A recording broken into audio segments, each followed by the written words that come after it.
Dunia adil terhadap orang-orang yang good looking. Benarkah?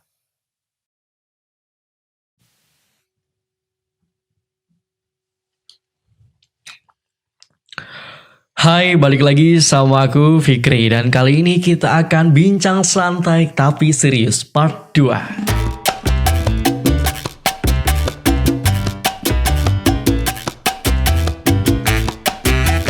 Yang part 1 apa sih? Kok udah part 2 aja cuy?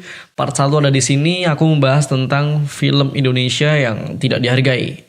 Kalau kamu penasaran, silahkan klik di sini.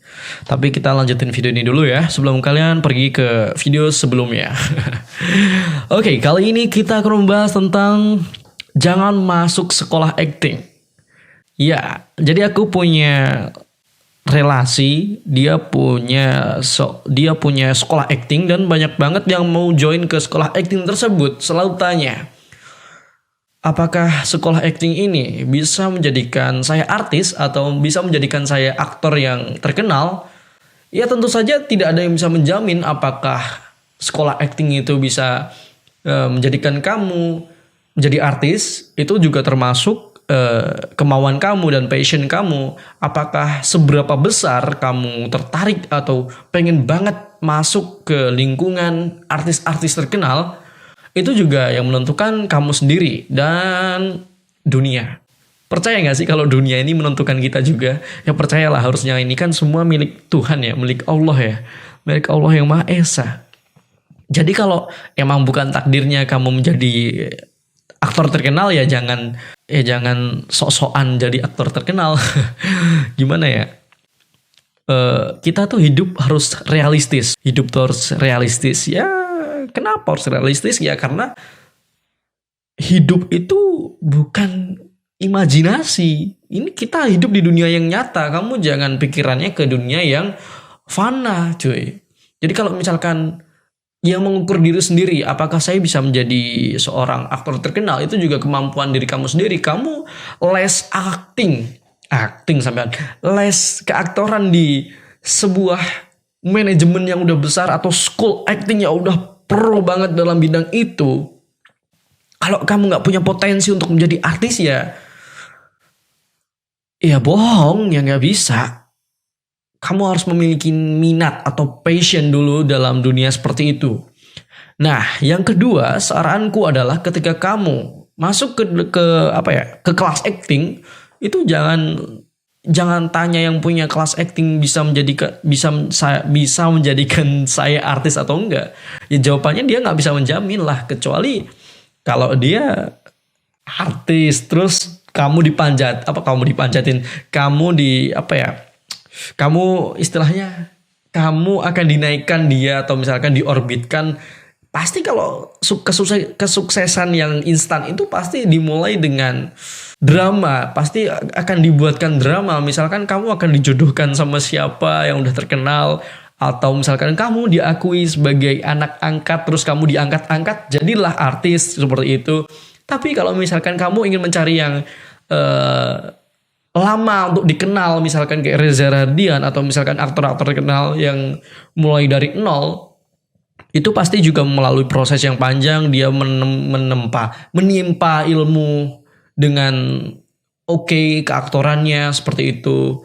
Jadi kalau kamu mau masuk ke kelas acting, tentuin dulu kamu mau kemana masa depanmu. Kalau kamu masih belum bisa membagi waktu, kalau kamu masih belum bisa tertarik sekali atau banget atau bidangmu banget, kamu memang dari kecil suka dengan dunia keaktoran, tentang bagaimana caranya menjadikan tubuh kita ini menjadi tubuh atau tokoh orang lain, itu butuh mendalami ilmu yang namanya keaktoran. Nah, jadi sangat-sangat beda ya antara sekolah acting dengan manajemen artis. Kita akan bahas itu. Sekolah acting, ketika kamu masuk ke sana, tidak ada yang bisa menjamin kamu mau menjadi artis atau enggak. Jadi, sekolah acting, kalau kamu masuk ke sana, kamu hanya diajari tentang ilmu keaktoran. Dan jarang sekali ada sekolah acting yang bergabung sama manajemen artis. Nah, kalau kamu mau masuk ke sekolah acting dan manajemen artis, saranku cari yang profesional dan jangan cari yang abal-abal. Atau karena sekolah itu murah, paling murah daripada yang lainnya, kamu masuk ke situ. Dan bisa jadi kamu itu ditipu sama yang punya agensi dan manajemen tadi. Bisa jadi kamu ditipu sama agensi ini. Banyak banget temanku yang masuk ke agensi kayak gitu. Terus dia diiming-imingin sebuah film yang oke, tapi kamu mau jadi pemeran utama, terus kamu bayar ke dia senilai berapa juta rupiah dan kamu bayarnya, terus orang itu lari. Banyak banget kasusnya. Orang itu nggak tanggung jawab. Banyak banget kasusnya. Karena apa? Karena kita udah terobsesi untuk menjadi artis duluan. Cepet-cepet pengen jadi artis. Pengen cepet-cepet jadi seleb. Gak semudah itu. Jadi kalau kamu di sekolah acting, kamu akan diajari tentang ilmu keaktoran dan itu dari basic biasanya. Biasanya seperti itu. Dan jarang banget sekolah acting ini yang apa ya namanya? Yang oke. Jarang banget yang oke. Biasanya kamu cuma diajari cara berjalan atau cara berekspresi. Gak diajarin kenapa kamu harus melakukan itu. Itu jarang banget. Dan sumpah ini gak promosi beneran. Aku cocok banget di Lilo Acting School. Ya, kenapa? Karena sekolah acting. Nah, kalau kenapa sekolah acting? Ya, sebenarnya ini aku nggak pakai naskah nih ya. Ini nggak pakai naskah, sumpah ini nggak pakai naskah. Setiap videoku itu banyak banget yang nggak pakai naskah. Kenapa? Karena itu adalah salah satu ilmu dasar keaktoran. Bagaimana kamu mengembangkan satu topik atau satu tema, misalkan speaker. Aku akan membahas tentang speaker itu dari awal sampai akhir itu diwaktuin. Misalkan kamu bahas tentang speaker selama 1 menit. Speaker itu kotak, speaker itu aku punya speaker warnanya hitam dan aku sangat tidak suka sekali dengan suaranya karena aku adalah pendengar yang tidak seperti itu misalkan. Misalkan ini, contohnya seperti itu. Misalkan kamu mengembangkan satu topik atau satu tema tertentu, dikembangkan menjadi banyak. Itu salah satu ilmu keaktoran yang bisa aku bocorin di sini. Untuk yang lainnya, kamu bisa join aja ke Lilo Acting School tersebut. Nah, yang kedua, manajemen artis. Kenapa manajemen artis? Manajemen artis ini tidak ada biasanya sekolah acting. Jadi dia cuma mengumpulkan dari sekolah-sekolah acting, terus dijadikan satu, terus dimanajeri, disalurkan ke filmmaker atau siapa yang mau membuat film. Dan biasanya info-info casting ini datang dari manajemen artis tersebut. Dan kalau kamu tahu biasanya fee manajemen artis itu 20% dari fee yang turun. Misalkan kamu dapat job sebuah film senilai misalkan berapa juta, terus akan dipotong oleh manajemen artis senilai sebesar 20%-an biasanya. Biasanya seperti itu. Dan itu udah sangat wajar sekali kalau 20%. Tapi jika kamu menemui manajemen artis yang lebih dari 20% untuk pemotongan gajinya, itu sangat-sangat tidak wajar. Dan saya rekomendasikan cari manajemen artis yang kredibel. Sekarang tuh banyak orang-orang yang tiba-tiba membuat manajemen artis padahal dia tidak punya relasi, dia tidak punya relasi yang jauh ke dunia perfilman. Misalkan dia cuma kenal satu orang manajemen artis, kenal salah satu aktor, kenal salah satu sutradara di daerah mana gitu, terus dia mendirikan sebuah manajemen artis tanpa tahu dasarnya apa-apa. Itu biasanya manajemen artis yang abal-abal cuy. Oke, jadi kita udah bisa membedakan apa itu sekolah acting dan apa itu manajemen artis. Jadi keduanya ini berbeda. Dan sangat jarang banget ada sekolah acting yang gabung sama manajer artis.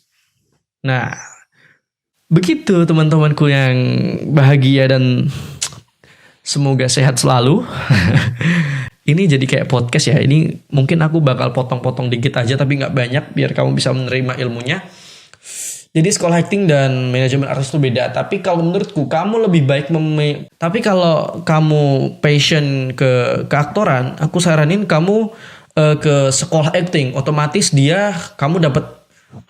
kamu dapat ilmunya dan dapat relasinya. Kalau kamu cuman ke kalau kamu cuman ke manajemen artis, kamu cuman nggak dapat apa-apa. Nggak dapat apa-apa.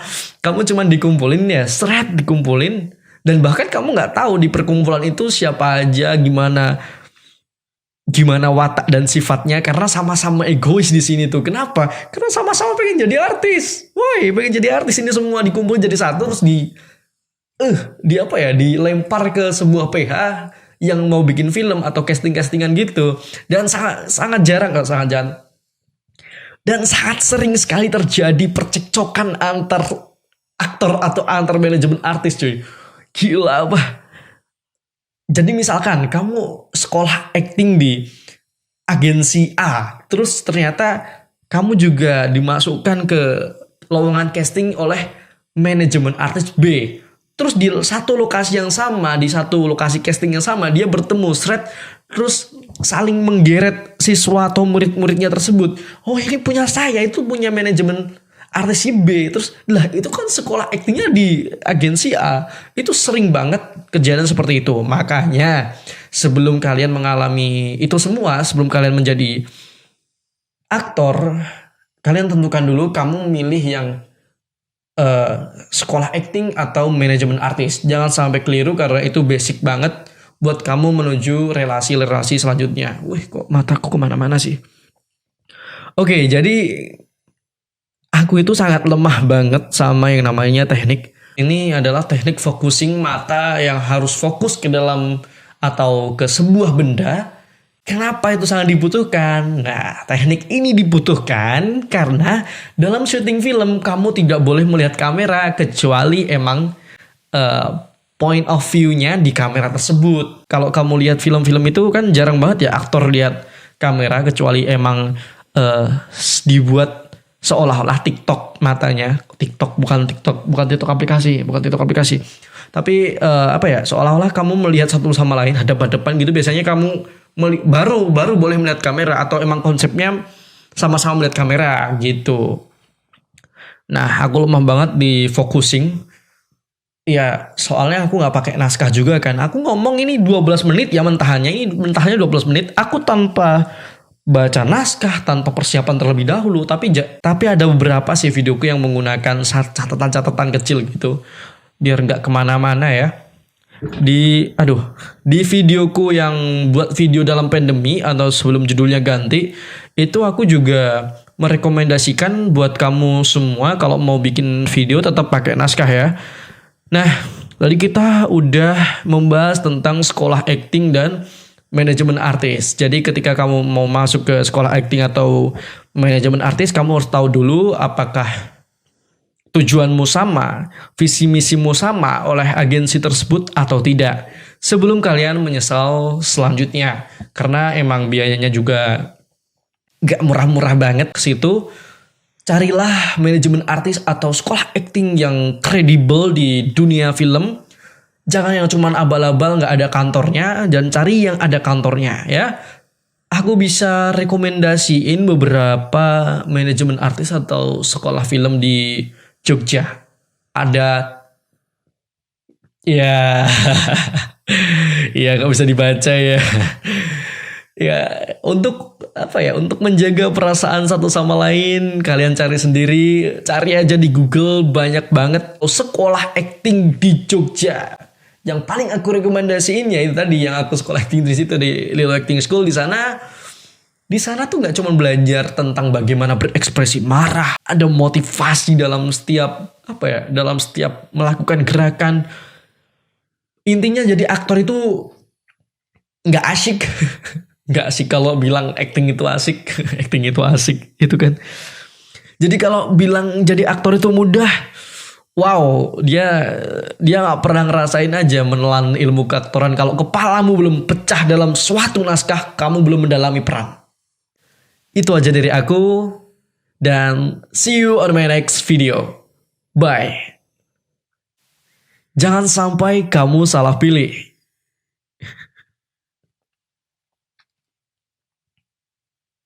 Oke, tambahan sekali lagi cuy.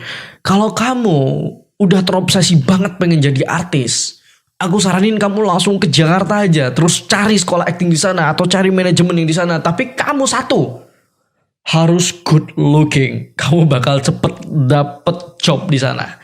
Oke, aku Fikri. See you on my next video. Dan bye-bye. Closing lagi cuy.